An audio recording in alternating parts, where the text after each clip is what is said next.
A day on the ski slopes turns into every parent's nightmare. Come on, Matt. Let's go. Stranded in an icy wilderness, hopes of rescue fade. A father faces a heartbreaking choice. I'm gonna die. To wait for rescue or go for help, leaving his young son alone in a frozen cave on the mountain. Hardest decision I've ever made, to leave a child of mine behind.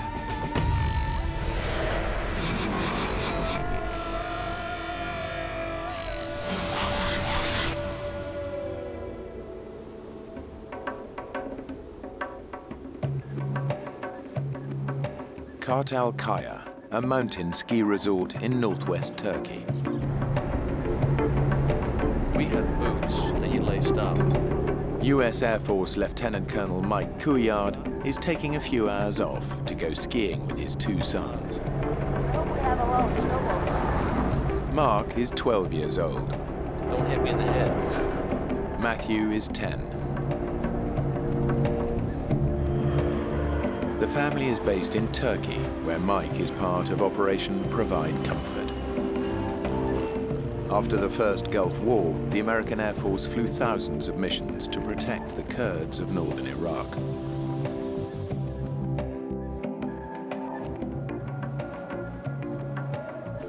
While Mike takes the boys skiing, his wife Mary stays at home with daughter Marisa. A lot of people we know are going, but it's mostly dads and their sons. And I'll stay back and I'll keep Marisa. Got you all myself tonight. Mike and Matthew can hang out, and Mark can be with his friends, and it'll be a great father-son day. What's the time? For Mike, today's a rare break from duty and an opportunity for a boy's day out. He and the boys are traveling from their home in the Turkish capital, Ankara, up to the remote mountain resort of Kartalkaya. By American standards, Kartalkaya is not a real big mountain. It's about 6,000 feet. We'd been there once, and we hadn't really totally explored the mountain, but it was, certainly a good place for us to go with the family.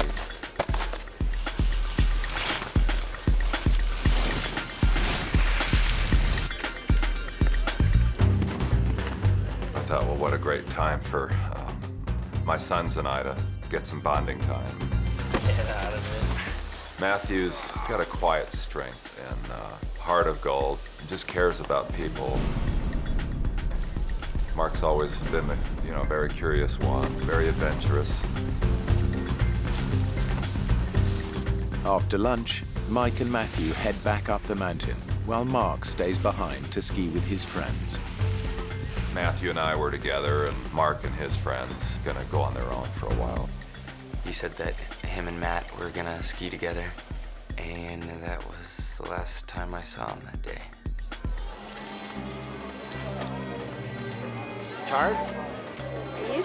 We were pretty tired from skiing all day, and the resort was about to close, so we decided to go on one last run and take 3 different lifts all the way up to the top of the mountain. We've been skiing in Colorado where you have a nice sunny day and then you see these wispy clouds rolling around the top of the mountain, and that's kind of what it was starting to look like. The weather at the top was much worse than at the bottom. The mountain of Kartalkaya is rarely welcoming. And by the time Mike and Matthew reach the top of the lift, a solid bank of fog has rolled in from the Black Sea. Locals call it the Mister. It produces a whiteout, and the ski slope back down to the resort is no longer visible. There's 2 different paths you could take, the left or the right.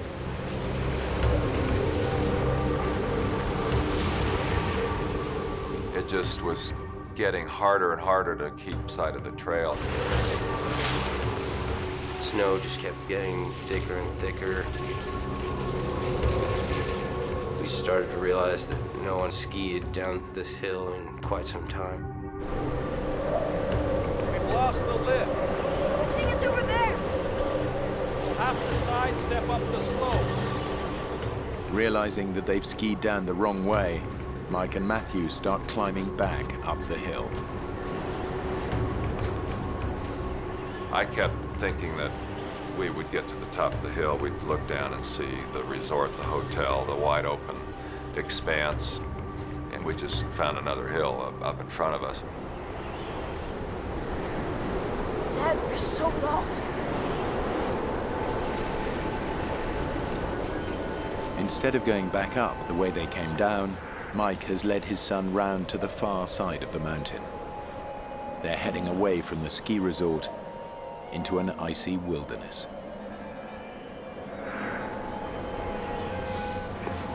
Probably by now it's between 3:30 and 4, and it's already starting to look like the sun's going down, and it's getting on towards twilight. Dad, you okay? It's okay. I'm good. Down at the ski resort, the bus home is about to leave. Have you seen my dad? Mark hasn't seen his dad and brother since lunchtime. Have you seen my dad? When I got to the bus, my brother and dad weren't there. Have you seen my dad? So I figure, the bus will have to wait a minute, but they'll show up, and they didn't. We've gone miles by now. I just knew we couldn't go on. Matthew was just totally exhausted, cold and soaking wet.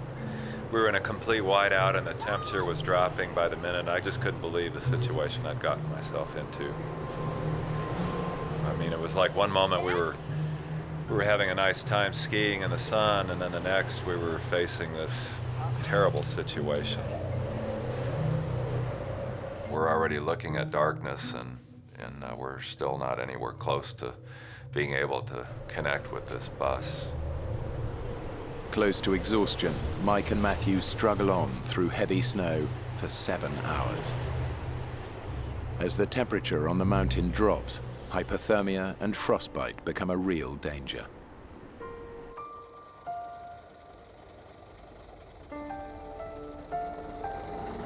As the bus drove away, it was pretty much that moment when I knew that something was really wrong.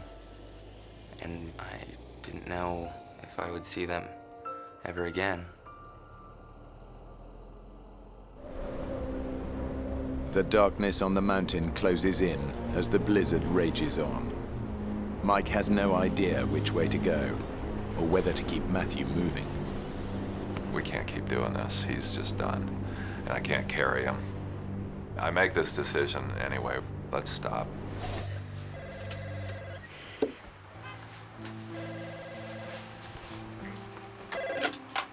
Hello? Hello, Mary. It's Wanda. At the ski resort, Mike's colleague, Major Wanda Villiers, is looking after Mark. Look, Mary, there's a bit of a problem. My friend Wanda was on the phone, and she said that Mike and Matthew had not come down off the mountain. Well, where are they? Well, we just don't know. I'd had a lot of survival training. I knew how to make a shelter. So I decided to go up the slope a bit and see if I can find a good tree to spend the night underneath. Just took my ski and wove it in between the branches, put our ski poles in there and branches off the surrounding trees, and just wove those in, and it made kind of like a little roof. The lion's share of your body temperature can be soaked up by just laying on cold ground, so it's very important to get a layer of pine boughs underneath us. What comes from the back of my mind, like a ton of bricks, is the full weight of the situation. Hey, we're gonna be out here. Despite the conditions, a search and rescue team is sent onto the mountain. As I was looking out the window, kind of hoping I would see them coming down the mountain, I could hear the loudspeakers playing Turkish pop music on all the ski runs, hoping that my dad and brother would hear it and find the hotel. By now it's late into the night, and I'm just thinking, how is Mary gonna take this news that we haven't come back? As we're settling in, I'm formulating a plan. What am I gonna do tomorrow? Because tomorrow's got to go on, and we've got to get ourselves out of this mess. Mike and Matthew have passed a night on the mountain in a howling blizzard and freezing temperatures. Mike had decided they should stay put. As dawn breaks, their survival depends on being found soon.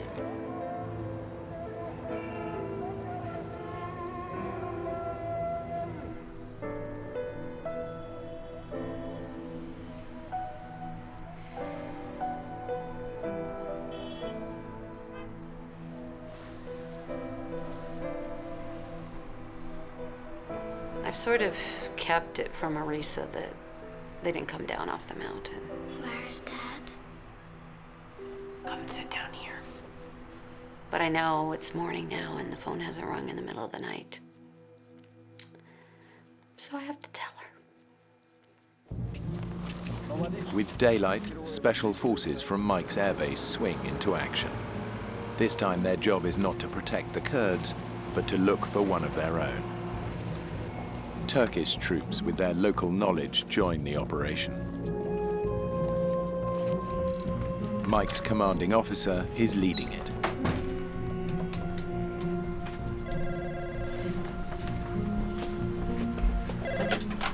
Hello? Mary, it's Ed Fitzgerald here. I just wanted to update you on the situation. Mike's colonel lets me know that the search has already started, that people are actually looking for them. He's going to coordinate the search from the lodge there at the ski resort. The search makes national news, but it's focusing on the area surrounding the ski slopes. Mike and Matthew are in fact miles away. After an uncomfortable night, Matthew awakes cold, wet, and still exhausted. We woke up kind of groggy that morning. I think because we had slept off and on the whole night. In the daylight, I was able to see there was like an opening in the rock. Mike's survival training kicks in. When lost, find shelter and stay where you are. It's a cave. We've been sitting on top of it all night. Come on, son.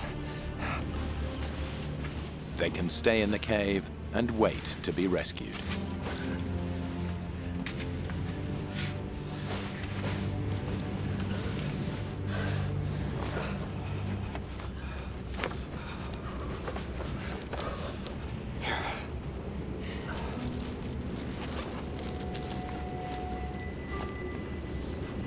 Dad, can I have another one? I should save it for later. Here, get this off.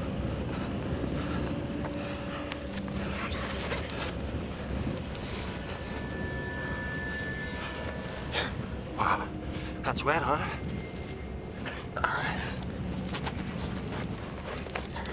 Take mine.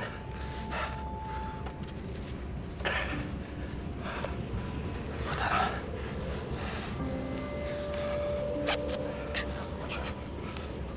Dad, you know what?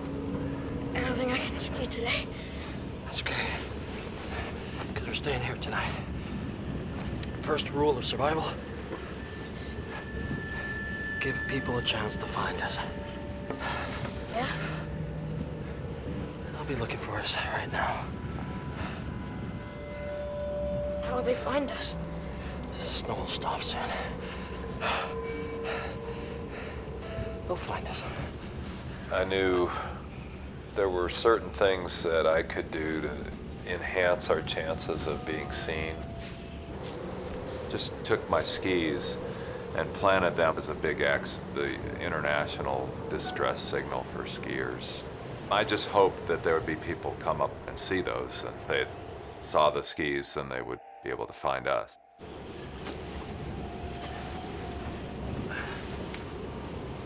Mike and Matthew have been in freezing temperatures for 24 hours. The cave offers protection from the blizzard outside, but little else. It was at that point I realized I was already getting that first warning sign of frostbite, which is this little white callus buildup on your hands, kind of a waxy look. Here, let's get this off. These boots were not doing a good job of keeping our feet warm. Let's get a wet sock off. Having looked at my own hands and seen the condition I was in, I decided, maybe I'd investigate Matthew's feet. Dad, I can't feel my toes. He was starting to experience some of the first stages of frostbite there on his feet, too. Wiggle your toes. Get the circulation going. That's it. I'm not gonna put your boots back on. Here, give me your scarf.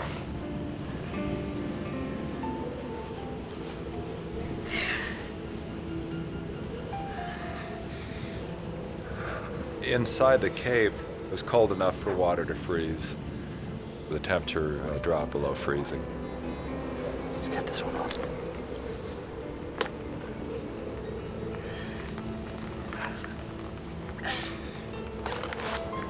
Here we are in this tiny cave, this little crack in the mountain, in a raging blizzard, and we're both in the early stages of frostbite.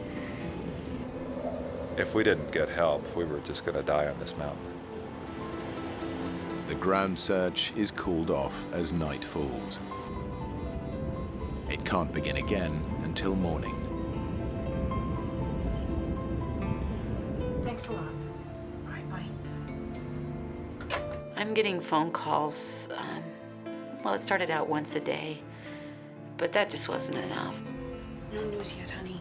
There's just too many hours where we didn't know what was going on, and so you get your hopes tweaked every once in a while, and it just seems like all the little hopes just keep getting put out.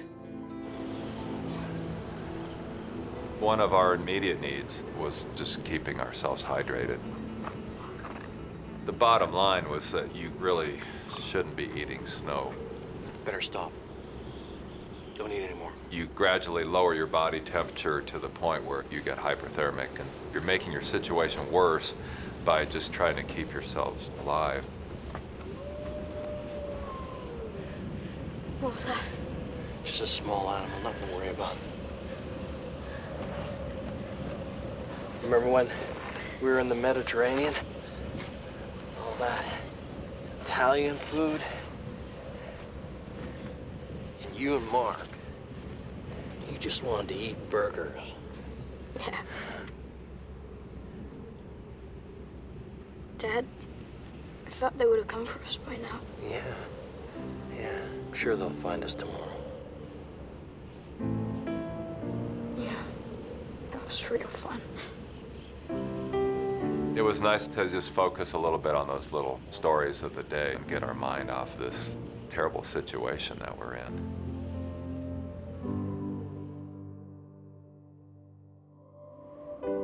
As dawn breaks on the mountain, the storm clears. Thanks. I will. See you, Mark. Snowplows have opened the way to the resort, and Mark is able to get home.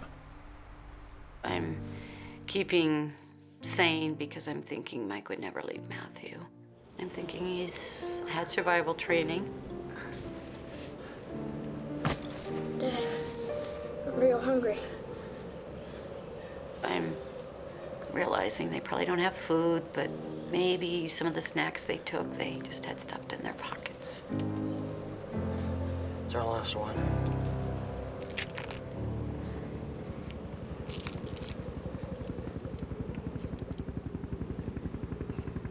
Do you hear that? What? Helicopter. Come on, Dad. Please go. I can see us. All of a sudden, a shot of adrenaline took over, and all action again. Scrambled outside, and to my amazement, this helicopter just literally seemed like it was flying out of the mist. But as suddenly as this helicopter appeared out of the mist, it was gone. I knew it was almost a hopeless case. I just was too far down into this little valley to be seen. The good news was I knew they were looking, and I knew they would be back. The helicopters called in for the search were actually part of Operation Provide Comfort. pretty sophisticated helicopters, and I was just so excited that they were able to get something besides people on the ground looking for them. Quick, Matt, they might come back. Dad, I can't get my boot on. So fit. I'll help you.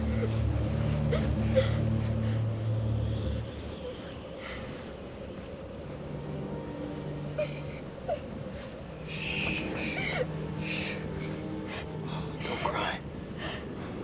So sorry, Dad. It was one of ours. It was a Black Hawk. No doubt. And next time, I'll make sure they see us. To see this Black Hawk was a solid sign that they were putting everything into the search. I knew that would be a challenge if they ever came back, that I'd have to figure out a better way to be spotted.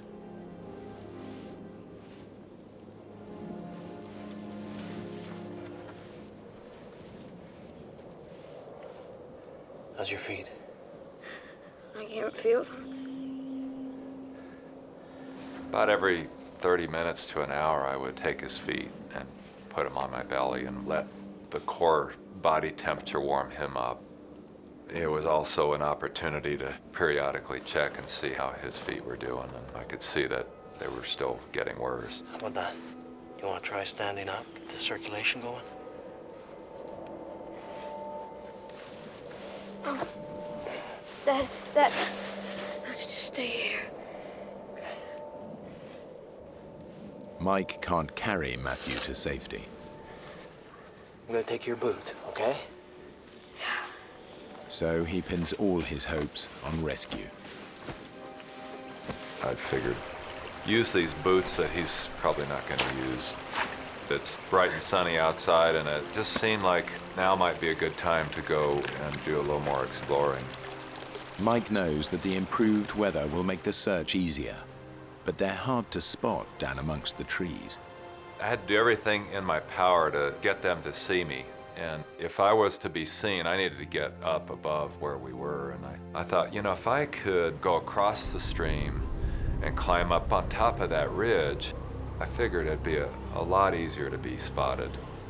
But climbing to the top of the ridge would mean leaving Matthew alone, and Mike's not prepared to consider doing that yet.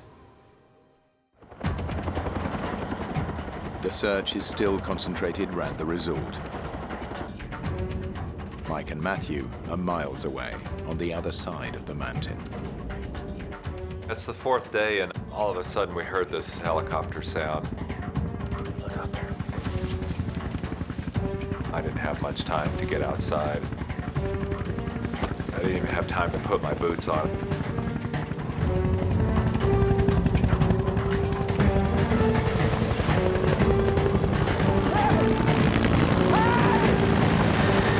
It came seemingly out of nowhere.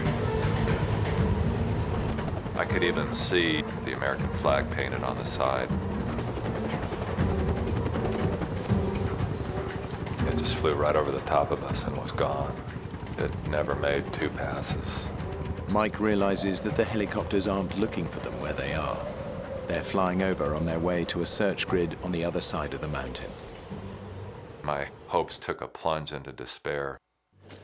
They're never gonna find us, Dad. Matt, listen. There's a ridge I'm gonna try and get to the top of. Maybe see a way out. What's the point? We gotta stay positive. Matt, snap out of it! Dad, you're wrong! We're never gonna get out of here! We're gonna die here! Mike now faces the unthinkable. Matthew can't move, Mike won't leave without him. But if they wait to be rescued, they may die together.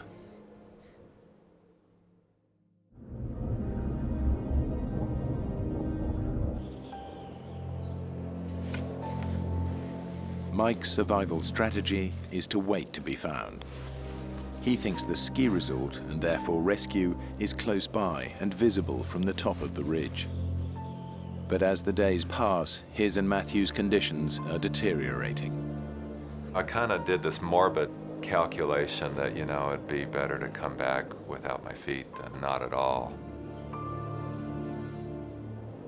I kept putting myself in that situation where I've left a family behind without a father. I just couldn't face the reality of that. I found myself looking at Matthew as he lay there sleeping, and he just looked so peaceful, almost like a little angel as he lay there sleeping, and I became aware of just how fragile he was. One of the new developments is the Office of Special Investigations is coming over. Well, they just wanted pictures, you know, and as current as I could get them. They're talking about putting things in the paper, and I'm wondering, are they trying to figure out if they've found the bodies, what they would look like or something?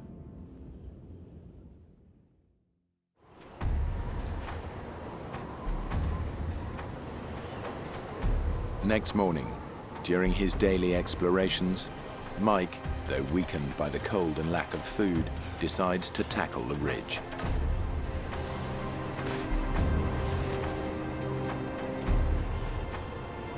We're hearing helicopter sounds for a long time. They've come by and they've flown directly overhead, but primarily they're over in this one area. Is probably where the ski resort is. They've done the calculation, how far is a father and a 10-year-old child gonna go?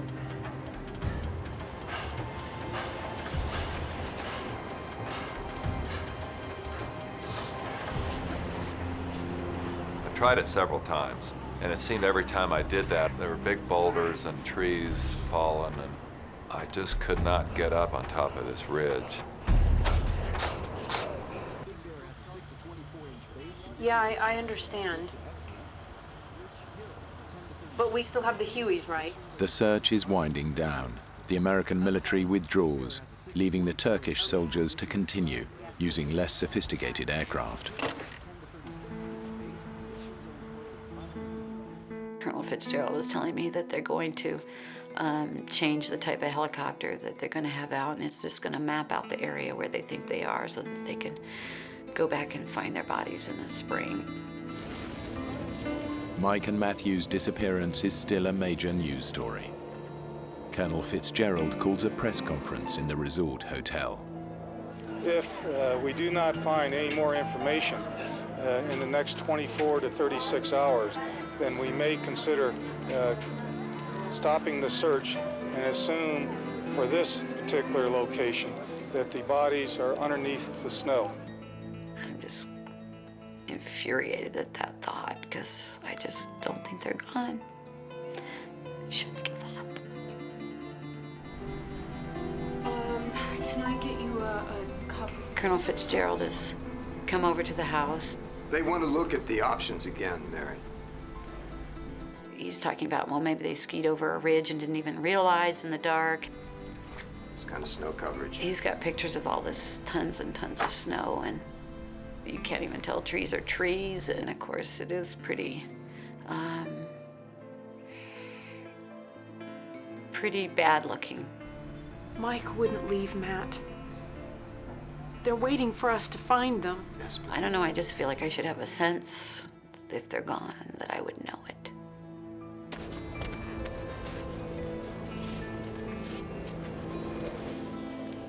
Mike's first attempt to reach the top of the ridge has failed.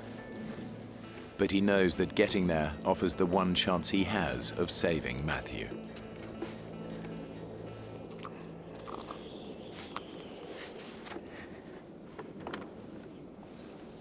They didn't come.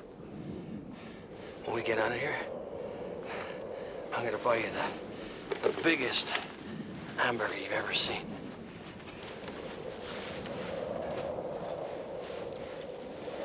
A basket of fries, a bucket of Coke. You know what, Dad? Really? What I want is a pizza.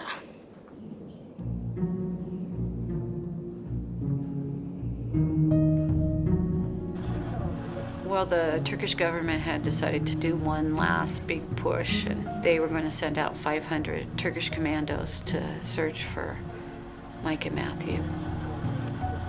I just can't believe the amount of people involved in searching for them, and on the other hand, I'm worried if they think they're just looking for bodies, and it's hard to keep being hopeful. Silence on the mountain. There's been no sign of rescue helicopters for days. Mike realizes that staying put is not going to get them rescued. But Matthew can't move, and his condition is getting even worse. I was not pleased with what I saw. Even more of this waxy gray flesh that was not good. As careful as I was being, it was still not enough. How about that? Can you feel that? No, I can't feel anything.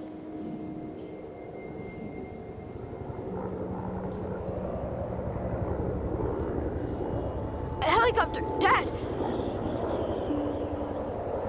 Sounds like a Huey. It's not worth it, son. It's too far away. The Turkish government's last search attempt has found no signs of Mike and Matthew.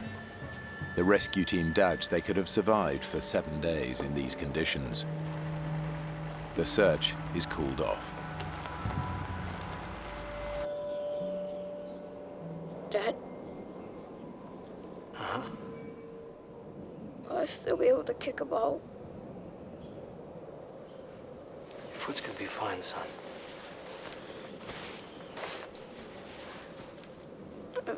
I've got another question. Go on. What's it like to, to die? I didn't want him going there.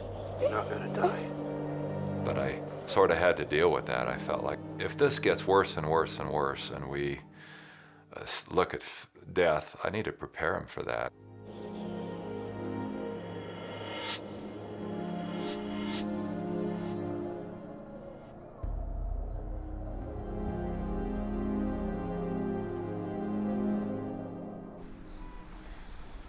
Friday afternoon, my friend Wanda comes in, and she says that they're thinking of sending Mark and Marisa and I back to the States.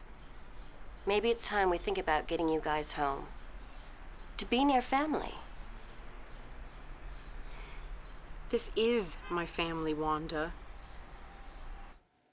I'm adamant that I'm not going.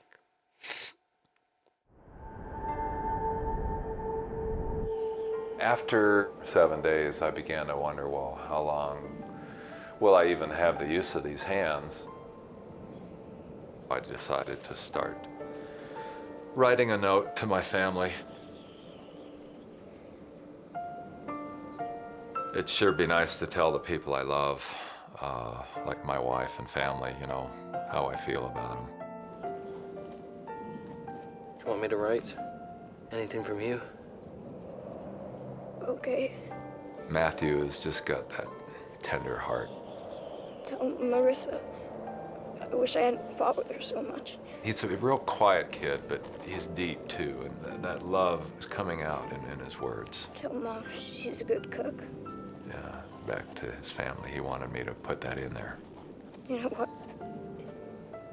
Just tell them I love them.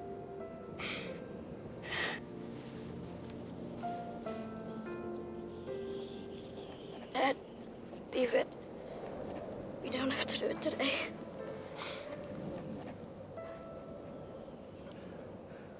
What are you doing? I thought maybe you could warm my feet. Mike knows they cannot survive much longer. He also knows that it's up to him to find a way out.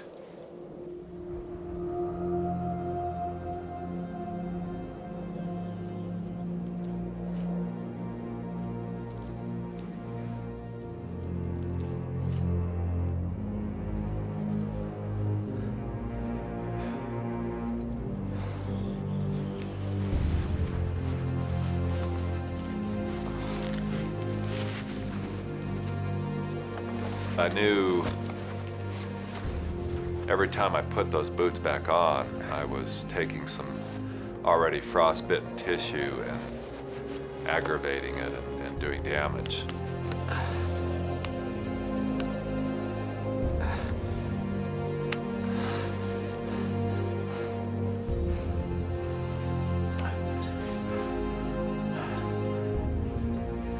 I'm gonna go back up onto the ridge and take another look.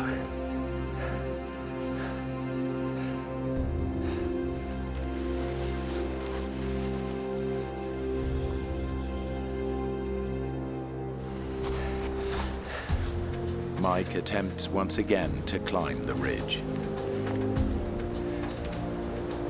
I knew that at some point the search is going to be called off.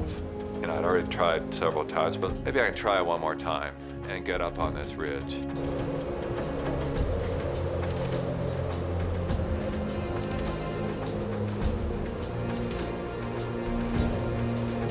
From the top, Mike hopes to get a sense of where he and Matthew are.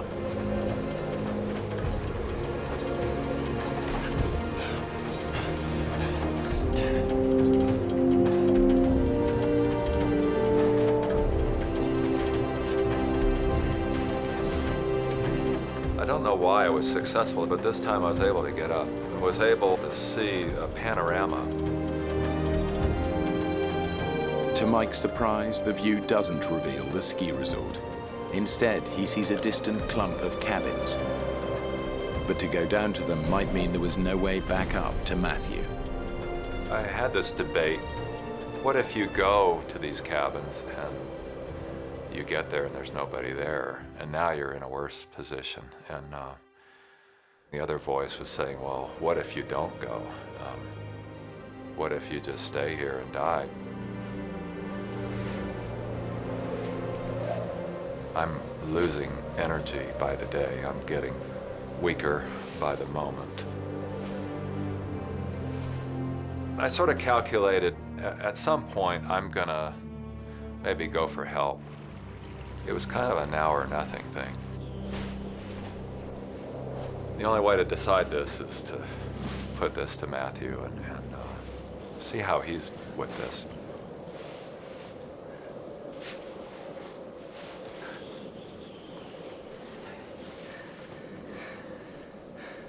Matthew, listen. I've seen some cabins I think I can get to. I'm just not sure I can leave you behind.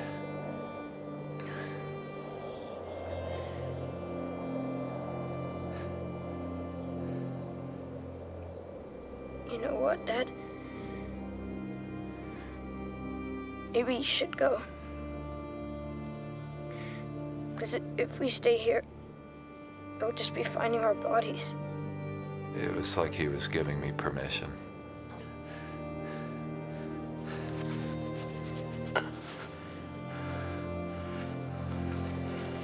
I'm gonna leave you my coat, okay?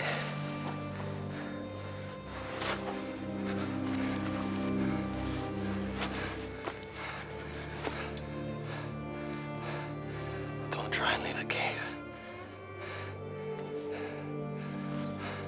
I'll be back before nightfall.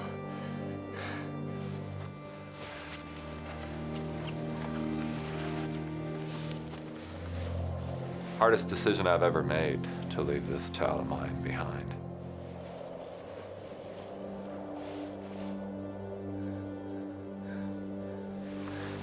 It's tearing my heart out to do that, even knowing that it was the logical best thing to do.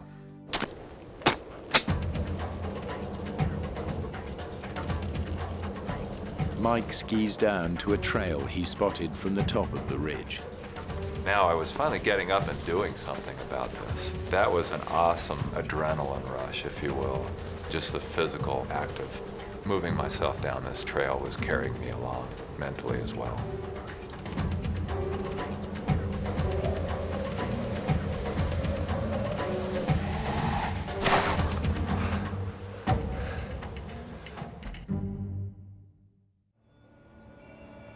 the idea comes up to have a service of hope on the Monday, 8 days after they're missing.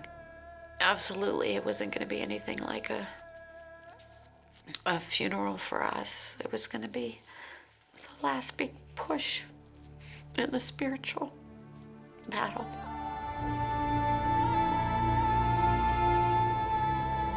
Boy, I was really tired. I'd have to stop every 5 minutes just to catch my breath. It was a much more weakened state than I thought. If I could just get there, there would be people there waiting for me to send help back to my son.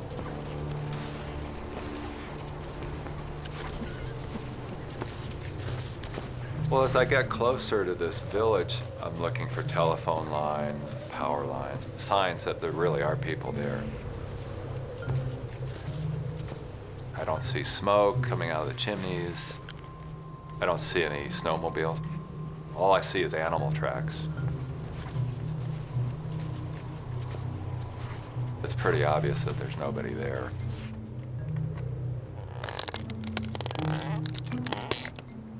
If I can get a fire started, smoke comes out of this area that's clearly been abandoned, that'll be a sure sign to the searchers that they need to investigate.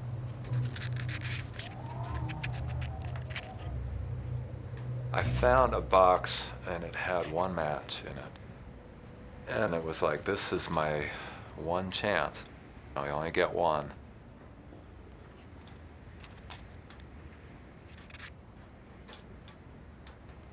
I decided to wait. And I thought, well, what's in the other cabins?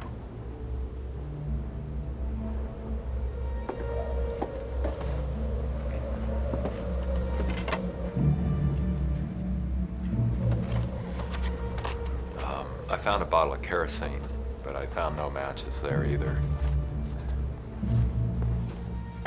I went back, got ready to strike my one match. Every strike I took, it was fizzling and it was not igniting. And when I finally wore out all the sulfur on that match, it was like my hopes just fizzled with that last attempt. And I knew I wasn't going to get that fire started. I'm tortured by the thought of my son alone in this cave, you know, and it's dark, and I'm picturing what he's going through. And my worst fears is he's, you know, maybe he's just lost it. The wildlife was pretty noisy. I just tried not to think about it as much as possible. I tried sleeping as long as I could.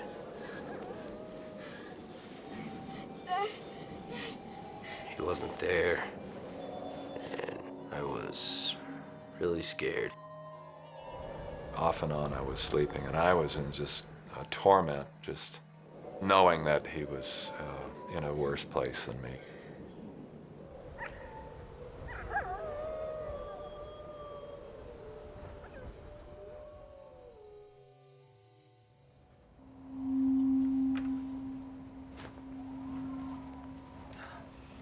I woke up in such excruciating pain, and I imagine what it must be like to be burned, because frostbite is very much like a freezer burn. My feet had thawed and expanded to a third bigger. There's no way I could physically get these boots back on. I felt like a helpless child, you know. You know, I've lost control. Now I can't.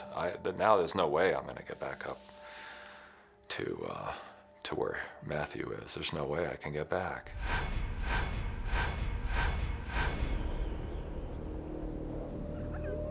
Matthew is alone in the cave. Now Mike, too, is trapped, alone, exhausted, and unable to move. I drifted off to sleep with this prayer on my lips, like, God, just help us, because it doesn't seem like anything I've done is getting it done.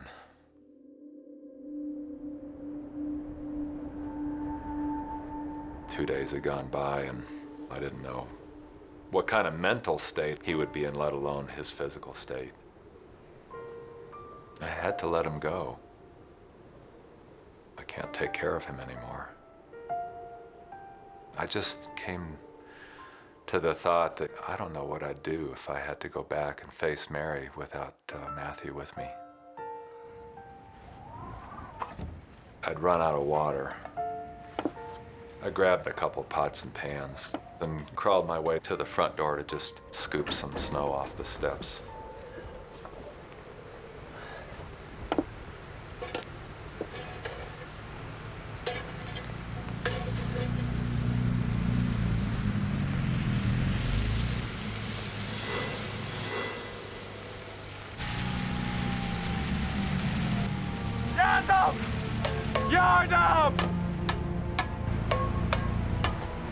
A band of loggers has been clearing the trail of fallen branches brought down by the snow, and by pure chance, they stumbled on Mike.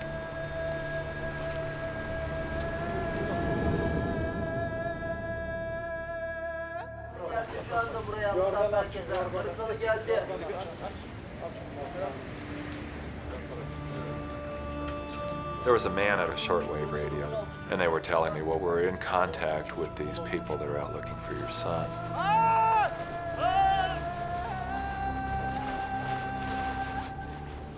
I knew that they were doing everything they could to go find him.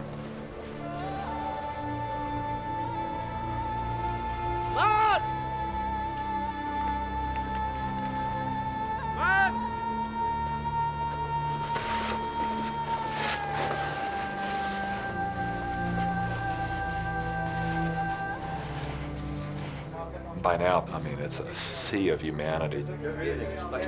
People are just flooding around this little cabin. And I can see the sea of people parting. And they're carrying this little package that was my son. Hi, Dad.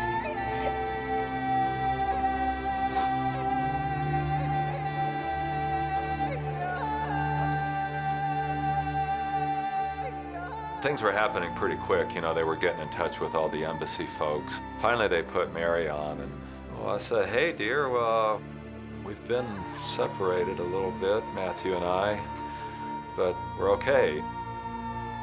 Little did I know, she had no idea that we'd been separated for days. It was probably just as well. After an operation to remove one toe and part of another, Matthew's feet were saved. He and Mike made a full recovery. The family now lives in Colorado Springs.